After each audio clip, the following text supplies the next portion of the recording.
The founding fathers of sociology were mostly interested in the notion of production, the way that societies are organised around factories, around laws and institutions and things like that. From the kind of mid-20th century, there's an increasing attention paid to the consumption side of the production-consumption kind of divide.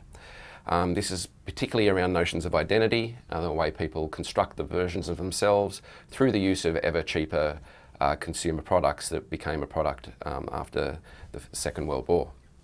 So consumer culture in this sense is a sociological term for thinking about the everyday nature of the things that we consume, how they're kind of a way of life, and how they make up the kind of tools that we use to present ourselves and to kind of promote our self-identity. So consumption in this sense isn't just about what you eat or drink. Consumption from the sociological perspective is basically everything you buy and even the things that you watch and listen to. If you listen to a song from a sociological perspective, we're saying that you are consuming it because you're listening to it, it's part of yourself, it becomes kind of embedded in your future, the way that you think about the world. So consumer culture in this sense becomes a way of thinking about the relationships between ourselves, between the economy, but also in terms of the way that things in our everyday life are really important notions of symbols in terms of constructing who we want to be and how we relate to others. A key way of thinking about this is the kind of neo-Marxist term of commodity fetishism, where we increasingly give almost inanimate objects human-esque qualities. So, people will name their cars or, really have very detailed record collections of, having 7 versions of a single of the one artist and get the Japanese version of stuff like that, where they really kind of, I suppose, allay deep meanings into these kind of everyday things. And they become very important for the way that people think about themselves. So consumer culture in this sense becomes a way of thinking sociologically about everyday life.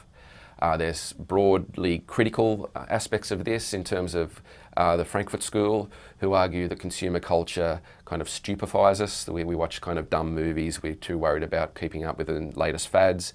And for these kind of theorists, it means that we're kept in our place, that we don't think too much about the world, that we don't have a revolution that Marx argued should happen as inequality becomes more and more the norm, and we become more and more alienated. Other theorists argue that that's probably true in some respects, but it's more complex than that. People like Daniel Miller talk about how things have always been very important in terms of the way that people relate to each other, in terms of gifts and rituals, and this is actually the part of the way that we've always lived and the way that we're made happy, regardless of the organisation of society. So consumer culture in this sense, since the 1950s in particular, has become a way of thinking about the everyday. Thinking about the ways that we relate to broad society structures, the way that we relate to others, and the ways that our social and economic system kind of creates this way of being.